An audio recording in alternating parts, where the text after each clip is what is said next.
अस्सलाम वालेकुम dear student, कैसे आप सब लोग। आज का जो हमारा टॉपिक है दिस इज ईसीजी। ईसीजी का पार्ट 1 में हमने डिस्कस किया था कि एबनॉर्मल ईसीजी कौन सी होती है और नॉर्मल ईसीजी कौन सी होती है। अब मैं दोबारा इसको रिवाइज करता हूँ कि नॉर्मल कौन सी होती है और एबनॉर्मल कौन सी होती है। नॉर्मल ईसीजी, अगर फॉर एग्जांपल अगर ईसीजी हमारे साथ इस फॉर्म में है, that's mean this is normal ECG, ये हमारे साथ नॉर्मल है। अगर ईसीजी हमारे साथ इस फॉर्म में है,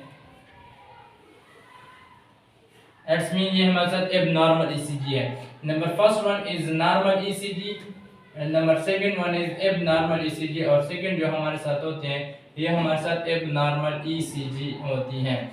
अब हम ये डिस्कस करेंगे कि ईसीजी के जरिए हम क्या फाइंड आउट कर सकते हैं। ईसीजी के जरिए हम electrical activity of the heart के साथ साथ ईसीजी के जरिए हम फाइंड आउट कर सकते हैं एस्केमिक भी फाइंड आउट कर सकते हैं। Ischemic means less supply of blood, less supply of blood, ये भी हम फाइंड आउट कर सकते हैं ईसीजी के जरिए। द सेकंड वन, ईसीजी के जरिए हम myocardial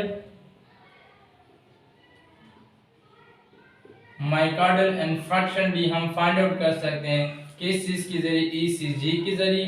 and the third one, हम हार्ट अटैक भी फाइंड आउट कर सकते हैं ईसीजी के जरिए, हम हार्ट अटैक भी फाइंड आउट कर सकते हैं। नंबर फोर्थ वन, ईसीजी के जरिए हम वेंट्रिकल्स हाइपरट्रॉफीज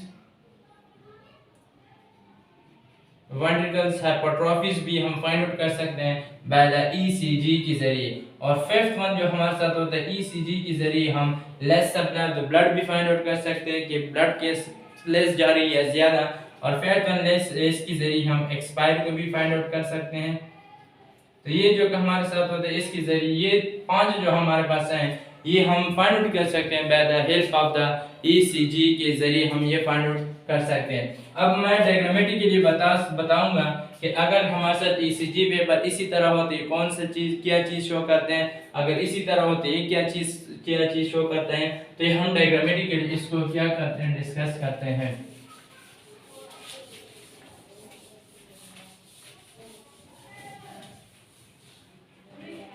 अगर फॉर एग्जांपल ये हमारे साथ क्या है ECG paper, first of all हम क्या फाइंड आउट कर expiry.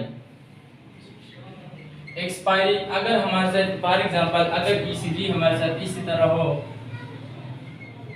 This is show the expiry. अगर ईसीजी पेपर पर हमारे साथ इसी तरह लाइन हो तो ये हमारे साथ एक्सपायरी को शो करता है। Number first. Number second one, this is ischaemic.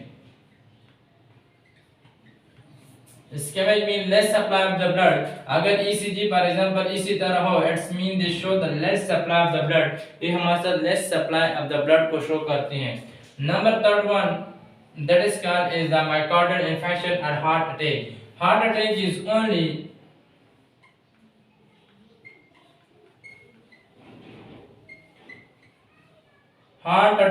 only shown in T waves. T waves में सिर्फ और सिर्फ हमारे साथ शो होता है हार्ट अटैक। किस तरह, फॉर एग्जांपल अगर ये हमारे साथ क्या है ईसीजी है,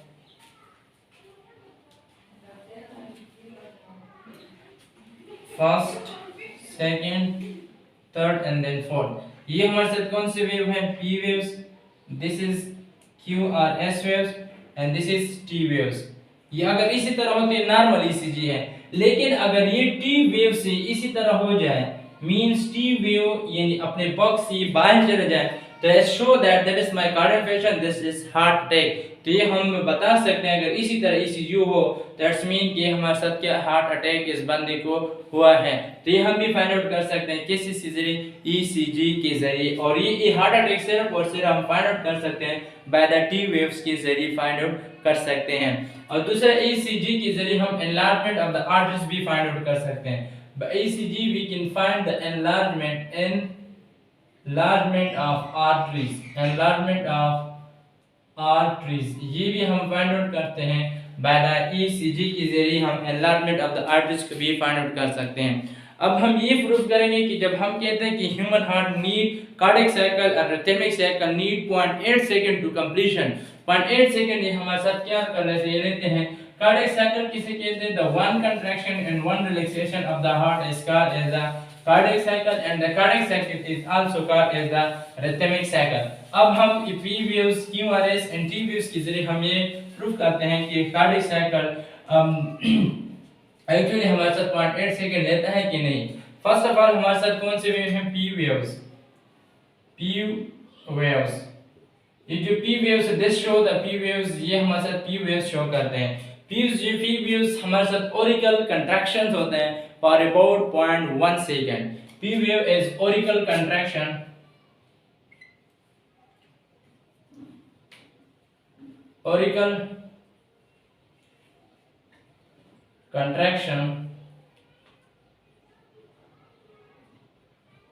फॉर अबाउट कितने मिनट के लिए? फॉर अबाउट 0.1 सेकंड तक ये हमारे साथ क्या होते हैं? ऑरिकल्स कंट्रैक्शन होता है।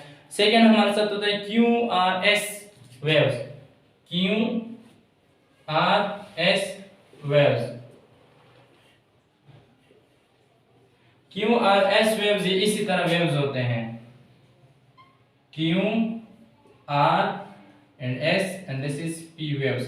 QRS show the ventricle contraction, ये हमारे साथ क्या शो करता है? ventricle contraction। This show the ventricle contraction। कितने मिनट की? for about 0.3 second. 3 सेकेंड ये हमारे साथ देते हैं, 0.3 सेकेंड ये हमारे साथ देते हैं QRS। and the third one is the T waves। This is T waves।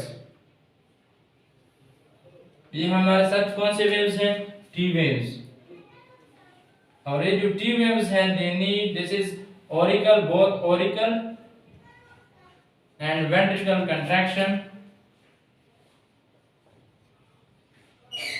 auricle and ventricle contraction for about 0.4 second.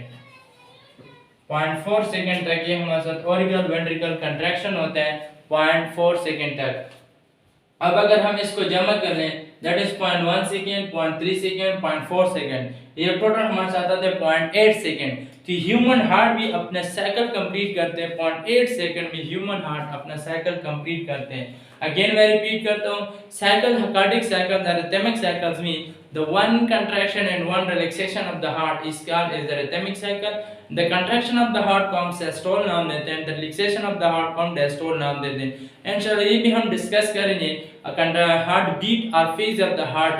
इसमें हम ये भी डिस्कस करेंगे कंट्रैक्शन कैसे कहते हैं, रिलैक्सेशन कैसे कहते हैं।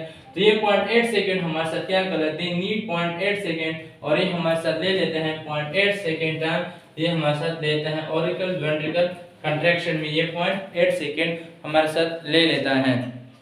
सो ये था हमारे साथ ईसीजी हमारे साथ हो गई है। इंशाल्लाह फिर इसके बाद जो टॉपिक होगा वो हम डिस्कस करेंगे। इसके बाद हमारे साथ है हार्ट बीट और फेज ऑफ कार्डियक साइकिल, और कार्डियक साइकिल सिस्टोल है, डिस्टोल है, ये हम डिस्कस करेंगे। Thanks for watching.